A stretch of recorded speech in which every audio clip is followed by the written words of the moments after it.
നമസ്കാരം. ഒരു ചോദ്യം വാട്സപ്പിലൂടെ വന്നിട്ടുണ്ട്.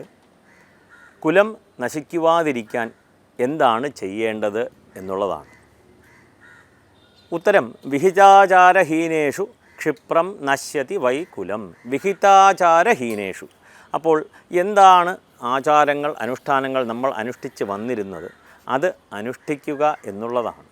ഈ ആചാരങ്ങൾ എന്ന് പറയുമ്പോൾ തന്നെ ഇന്ന് നമ്മൾ പഴയ ഒരു വിഷയമാണ്. ഇല്ലെങ്കിൽ ക്ഷേത്രത്തിൽ പോകുക, പൂജ മുതലായവ മാത്രമായി മനുഷ്യൻ ഇന്ന് ആചാരമെന്ന വാക്കിനെ ടാഗ് ചെയ്ത് വെച്ചിട്ടുണ്ട്. കാരണം അതൊക്കെ പഴഞ്ചൻ രീതിയാണല്ലോ എന്നുള്ളതാണ്. അതിനെ ഒരു സ്റ്റാൻഡേർഡ് ഓപ്പറേറ്റിംഗ് പ്രൊസീജിയറായിട്ട് കാണുക. ധർമ്മിഷ്ഠമായ, ധർമ്മത്തോടു കൂടിയുള്ള ഒരു ജീവിത രീതിയാണ് അത് ഉദ്ദേശിച്ചത്. അപ്പോൾ അങ്ങനെ സ്വധർമ്മം വെടിയാതിരിക്കുക എന്ന് പറഞ്ഞു. അപ്പോൾ സ്വധർമ്മം എന്തൊക്കെയാണെന്ന് മാത്രം തിരിച്ചറിഞ്ഞാൽ മതി. പറയുന്നത് എളുപ്പമാണ്. ഇന്ന് ആർക്കും സമയമില്ല. നാം എല്ലാവരും നെട്ടോട്ടം ഓടുകയാണ്. മൈക്കിലൂടെ പറയുന്നത് വളരെ എളുപ്പമാണ്. ചെറിയ ചെറിയ കാര്യങ്ങൾ നമുക്ക് നോക്കാം. ആദ്യമേ തന്നെ പറയട്ടെ, ശീലം സർവത്ര വൈ ധനം. എല്ലാ സ്ഥലത്തും വർത്തിക്കുന്നത് ശീലമാണ്. കുട്ടികളെ നല്ല ശീലങ്ങൾ പറഞ്ഞ് പഠിപ്പിച്ച് വളർത്തുക. ഈ ഒരു വിഷയം ഇവിടെ ഇന്ന് അച്ഛനമ്മമാർക്ക് സമയമില്ല. രാവിലെ എങ്ങനെയെങ്കിലും ഉന്തിത്തള്ളി അവസാന നിമിഷം എഴുന്നേൽപ്പിച്ച ശേഷം സ്കൂളിൽ പോകണം, റൊട്ടീനാണ്. അപ്പോൾ അവരുടെ മനസ്സിൽ ജീവിതം എന്ന് പറഞ്ഞാൽ സ്കൂളിൽ പോകുക, പഠിക്കുക, സമ്പാദിക്കുക എന്ന് മാത്രമായി ഒതുങ്ങി. അങ്ങനെ ശീലിച്ച് ഒരു 20-25 കൊല്ലം കഴിഞ്ഞ ശേഷം പതുക്കെ എന്തെങ്കിലുമൊക്കെ ദോഷങ്ങളൊക്കെ വരുമ്പോൾ, ഇല്ലെങ്കിൽ ദുരിതങ്ങൾ വരുമ്പോൾ, ദുരിത അനുഭവം വരുമ്പോൾ, അനുഭവം തന്നെയാണ് ഗുരു.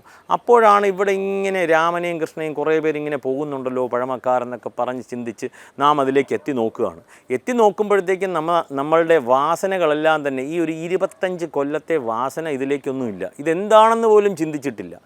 പെട്ടെന്നൊരു ജ്യോത്സ്യനെ കാണുന്നു. ജ്യോത്സ്യനെ കണ്ട ശേഷം എന്തെങ്കിലും ഹോമം അദ്ദേഹം പറയും. ഈ ബാക്ക്ഗ്രൗണ്ട് ഒന്നും നോക്കാതെ ഒരു 25 കൊല്ലം എന്താണ് വീട്ടിൽ സംസാരിച്ചിട്ടുള്ളത്, നല്ല കാര്യങ്ങൾ ചെയ്തിട്ടുള്ളത്, നല്ല ചിന്തകളെ വളർത്തിയിട്ടുള്ളത്, അച്ഛനമ്മമാർ എന്തൊക്കെ സംസാരിക്കുന്നു, വീട്ടിൽ മുഴുവനും മറ്റുള്ളവരെ കുറ്റം പറഞ്ഞ് ജീവിക്കുകയാണ്. അപ്പോൾ ഇതൊക്കെ കേട്ടുകൊണ്ടിരിക്കുന്ന കുട്ടി, അച്ഛനും അമ്മയും ഇന്ന് വേർപെട്ട് ജീവിക്കുന്ന ഒരു കാലഘട്ടം, സെപ്പറേറ്റഡ് ആണ്. കുറേ വിഷയങ്ങൾ ഇന്ന് ഒരു കുട്ടിയുടെ മനസ്സിൽ ഇന്നുണ്ട്. ഒരു പിയർ പ്രഷറാണ്, സമൂഹം അങ്ങനെ ചിന്തിപ്പിക്കുന്നു. അതിനിടയ്ക്ക് വെന്ത് നീറുന്ന കുട്ടി, അങ്ങനെ ആ കുട്ടി വളർന്നു വരുമ്പോൾ അച്ഛൻ ചോദ്യവുമായിട്ട് ജ്യോത്സ്യൻ്റെ അടുത്ത് പോവുകയാണ്. കുട്ടി മനസ്സിലാക്കുന്നില്ല, ഞാൻ ഇങ്ങനെയാണ്, അങ്ങനെയാണ്, അത് ഇതെന്നൊക്കെ പറഞ്ഞിട്ട്. ഇതിന് ഒറ്റമൂലിയൊന്നുമില്ല. ഇതിന് നമുക്ക് ഉത്തരം ഒന്നേ ഉള്ളൂ: ധർമ്മേണ ഗമനമൂർധം ഗമനമധസ്താത് ഭവത്യധർമ്മേണ ധർമ്മ ഏവ ഹതോ ഹന്തി ധർമ്മോ രക്ഷതി രക്ഷിത എന്ന് പറയുന്നു. ഏവർക്കും അറിയാം അവസാനത്തെ വരി ധർമ്മോ രക്ഷതി രക്ഷിത. അതിന് മുമ്പേ ഉള്ള ഒരു 3 വരിയാണ് ഇവിടെ പറഞ്ഞത്.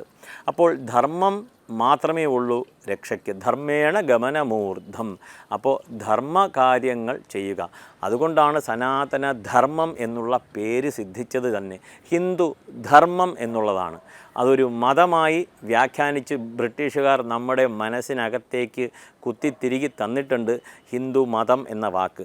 ദയവ് ചെയ്ത് അത് ഉപയോഗിക്കരുത്. അവിടെ തുടങ്ങുന്നു നമ്മുടെ ആത്മീയ ചിന്ത. ഹിന്ദു മതം എന്ന് പറയുമ്പോൾ തന്നെ, മതം എന്ന് പറയുമ്പോൾ ഒരാളുടെ അഭിപ്രായം, ഡിക്റ്റേറ്റർഷിപ്പാണ്. ഞാൻ പറയുന്നത് കേൾക്കണം, അത്രയേ ഉള്ളൂ. പക്ഷേ അതിനെ ധർമ്മം, ഹിന്ദു ധർമ്മം എന്ന വാക്ക് ഒന്ന് മാറ്റി നോക്കുക. ഹിന്ദു മതം എന്നുള്ളതിനെ മാറ്റി ഹിന്ദു ധർമ്മം, സനാതന ധർമ്മം, ഒരു ജീവിത രീതി എന്നാവും. ജീവിത രീതിക്ക് കുഴപ്പമില്ലല്ലോ എന്ന് ഇന്നത്തെ ജെൻസിയുടെ ഇടയ്ക്ക് നമുക്ക് അക്സെപ്റ്റൻസ് കിട്ടും. ജീവിത രീതിയാണ്. അപ്പോൾ ജീവിത രീതി തന്നെയാണ് ഹിന്ദു ധർമ്മം, ഇല്ലെങ്കിൽ ഭാരതീയ സംസ്കാരം തന്നെ. ആ സംസ്കാരത്തിൽ പറഞ്ഞിട്ടുള്ള കുറച്ച് കാര്യങ്ങൾ, അതിൽ ഒരു കാര്യം ഇവിടെ പറയാം. അഭിവാദനശീലസ്യ നിത്യം വൃദ്ധോപസേവിനഃ ചത്വാരി തസ്യ വർദ്ധന്തേ ആയുർവിദ്യ യശോബലം. ആയുസ്, വിദ്യ, യശസ്, ബലം. ഇത് ഒരുപാട് പ്രാവശ്യം പറഞ്ഞിട്ടുള്ളതാണ്. ഇത് പ്രഥമ സ്ഥാനം അർഹിക്കുന്നു. അച്ഛനമ്മമാരെ ഉപേക്ഷിക്കരുത്, വൃദ്ധജനങ്ങളെ പരിരക്ഷിക്കുക എന്നുള്ളതാണ്. ഇത് ചെയ്യാതെ ഇരുന്നിട്ട്, ഇതൊന്നും ചെയ്യാതെ നമ്മൾ രാവിലെ മുതൽ വൈകിട്ട് വരെ വലിയ പ്രവൃത്തിയൊക്കെ ചെയ്ത്, വലിയ കമ്പനിയിലൊക്കെ നല്ല ജോലിയൊക്കെ ചെയ്ത്, അമ്പലങ്ങളിൽ ഡൊണേഷൻ കൊടുത്ത്, അന്നദാനം നൽകി, പല പ്രവൃത്തികളും ചെയ്ത് നടക്കുകയാണ്. അപ്പം പ്രഥമ ദൃഷ്ട്യാ, ഇല്ലെങ്കിൽ ആദ്യം ചെയ്യേണ്ടതായിട്ടുള്ള കാര്യം തന്നെ ചെയ്യാതെ മറ്റുള്ള കാര്യങ്ങളിലേക്കെല്ലാം പോകും. അപ്പോൾ ധർമ്മം അവിടെ ലോപിച്ചു. അവനവൻ്റെ സ്വധർമ്മമാണ് മാതൃപരിപാലനം എന്നുള്ളത്. മാതൃദേവോ ഭവ, പിതൃദേവോ ഭവ, ആചാര്യദേവോ ഭവ, അതിഥിദേവോ ഭവ, യാന്യനവദ്യാനി കർമാണി താനി സേവിതവ്യാനി നോ ഇതരാണി.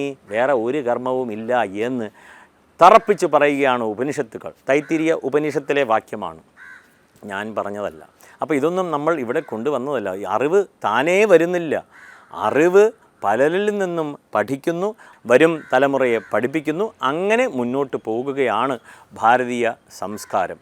ഏവരും ഓർക്കുക, വൃദ്ധജനങ്ങളെ പരിരക്ഷിക്കുക, സംരക്ഷിക്കുക എന്നുള്ള ഒരു വിഷയം ശ്രേയസ് ഉണ്ടാക്കുന്നതാണ്. നമസ്കാരം.